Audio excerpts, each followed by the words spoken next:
പിന്നെ നമ്മുടെ പേഴ്സണൽ മിസ്റ്റേക്സാണ്. നമ്മുടെ ജീവിതത്തിൽ വ്യക്തിഗതമായ ചില കുറവുകൾ അല്ലെങ്കിൽ ചില കുറ്റങ്ങളൊക്കെ ഉണ്ടാവും.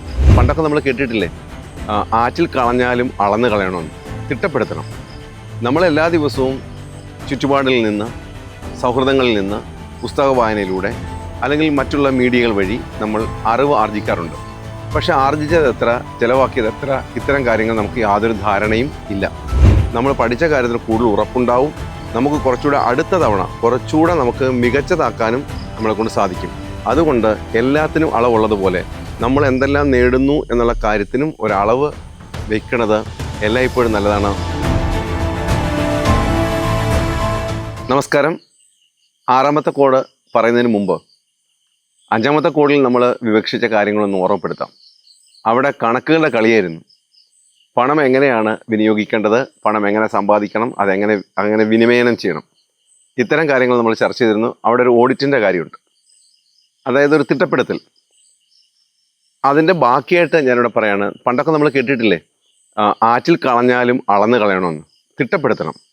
നമ്മളെല്ലാ ദിവസവും ചുറ്റുപാടിൽ നിന്ന്, സൗഹൃദങ്ങളിൽ നിന്ന്, പുസ്തക വായനയിലൂടെ അല്ലെങ്കിൽ മറ്റുള്ള മീഡിയകൾ വഴി നമ്മൾ അറിവ് ആർജിക്കാറുണ്ട്.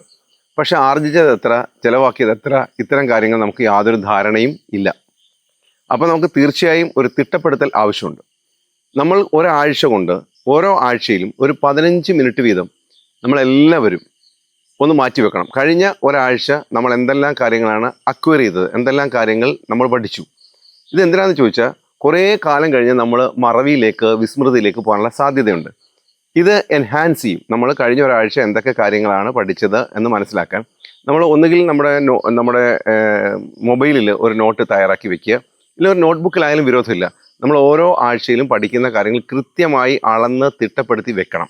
ഇത് എന്തിനാണെന്ന് ചോദിച്ചാൽ, കുറച്ച് ദിവസം കഴിയുമ്പോൾ പലതുള്ളി പെരുവെള്ളം എന്ന് പറഞ്ഞ പോലെ നമ്മൾ അറിയാണ്ട് തന്നെ നമ്മുടെ നോളജിൻ്റെ ഒരു ലെവല് നമുക്ക് മനസ്സിലാക്കാൻ പറ്റും. ഇതൊരു നോളജ് ബാങ്കായിട്ട് മാറുകയും ചെയ്യും.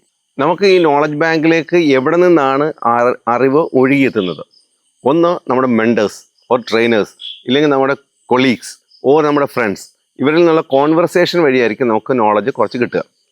രണ്ടാമത് നമ്മൾ ആർട്ടിക്കിൾസുകൾ വായിക്കുക, നല്ല നല്ല പുസ്തകങ്ങൾ വായിക്കുക, നല്ല നല്ല ന്യൂസ് പേപ്പറിൽ വരുന്ന നല്ല ആർട്ടിക്കിൾസ് ഉണ്ട്, അത് കാണുക, അല്ലെങ്കിൽ പോഡ്കാസ്റ്റുകൾ, അല്ലെങ്കിൽ യൂട്യൂബിൽ വരുന്ന വിജ്ഞാനപ്രദമായ കാര്യങ്ങളൊക്കെ കാണുക വഴി നമുക്ക് നോളജ് വരും.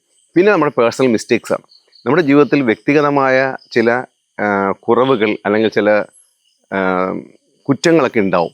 നമ്മളത് കുറ്റപ്പെടുത്താതെ നമ്മൾ അതിൽ നിന്ന് പാഠങ്ങൾ ഉൾക്കൊണ്ട് അടുത്ത തവണ ആ മിസ്റ്റേക്കിൽ നിന്ന് എന്ത് പഠിച്ചു എന്ന് മനസ്സിലാക്കണം. അപ്പോൾ ഈ 3 വഴികളിലൂടെ ആയിരിക്കും നമുക്ക് നോളജ് കിട്ടുക.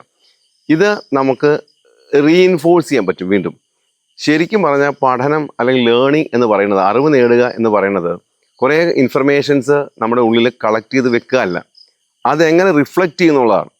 അപ്പോൾ നമ്മൾ നേടിയ അറിവുകൾ റിഫ്ലക്റ്റ് ചെയ്യുമ്പോഴാണ് ആ പഠിച്ചതിന് വാല്യൂ കൂടുന്നത്. അപ്പോൾ ഇത് റിഫ്ലക്റ്റ് ചെയ്യണമെങ്കിൽ ഇങ്ങനത്തെ ഒരു ഡേറ്റ കളക്ഷൻ, അല്ലെങ്കിൽ 7 ദിവസത്തിലൊരിക്കൽ നമ്മൾ എന്ത് ചെയ്യണം, ഒരു 15 മിനിറ്റ് മതി, ധാരാളം സമയം വേണ്ട അതിന് വേണ്ടി. 15 മിനിറ്റ് കഴിഞ്ഞ ആഴ്ചയിൽ എന്തൊക്കെ സംഭവവികാസങ്ങളുണ്ടായി, അതിൽ ഞാൻ എന്തെല്ലാം പഠിച്ചു, ഇത് മറ്റുള്ളവർക്കും എനിക്കും എങ്ങനെ ഉപയോഗപ്പെടുത്താം, ഇങ്ങനൊരു ജേണൽ തയ്യാറാക്കി വെച്ചാൽ നമ്മൾ പഠിച്ച കാര്യത്തിന് കൂടുതൽ ഉറപ്പുണ്ടാവും. നമുക്ക് കുറച്ചുകൂടെ അടുത്ത തവണ കുറച്ചുകൂടെ നമുക്ക് മികച്ചതാക്കാനും നമ്മളെ കൊണ്ട് സാധിക്കും. അതുകൊണ്ട് എല്ലാത്തിനും അളവുള്ളതുപോലെ നമ്മൾ എന്തെല്ലാം നേടുന്നു എന്നുള്ള കാര്യത്തിനും ഒരളവ് വെക്കുന്നത് എല്ലായ്പ്പോഴും നല്ലതാണ്. ഉറപ്പായിട്ടും ജീവിതം വലിയ തോതിൽ മാറും. ഇനി ഇങ്ങനെ അറിവ് എടുത്തു വെച്ചാൽ വേറെ ഗുണമുണ്ട്. കുറേ കാലം കഴിയുമ്പോൾ നമുക്ക് വേണമെങ്കിൽ ഒരു ചെറിയ പുസ്തകമൊക്കെ ഇറക്കാം. അപ്പോൾ അതുവഴി നമ്മുടെ പ്രൊഫൈൽ ഒന്നുകൂടെ വലുതാവും, നമ്മളൊരു ഓതറും കൂടെ ആവും.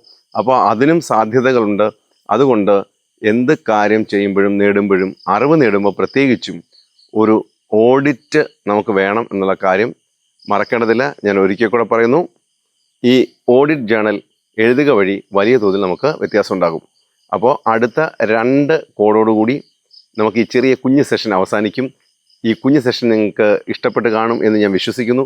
വളരെ ചെറിയ ചെറിയ കാര്യങ്ങളെ ഞാൻ പറയുന്നത്, ഒരുപാട് വലിയ കനപ്പെട്ട കാര്യങ്ങളൊന്നും പറയണില്ല. അപ്പോൾ ഉറപ്പായിട്ടും നിങ്ങൾ മറ്റുള്ള സുഹൃത്തുക്കൾക്ക് ഇതൊന്ന് ഷെയർ ചെയ്ത് കൊടുക്കണം. ഈ ചാനലൊന്ന് സബ്സ്ക്രൈബ് ചെയ്യണം. നമുക്ക് നല്ല കാര്യങ്ങൾ കൂടുതൽ ഷെയർ ചെയ്യാം. Thank you. All the best.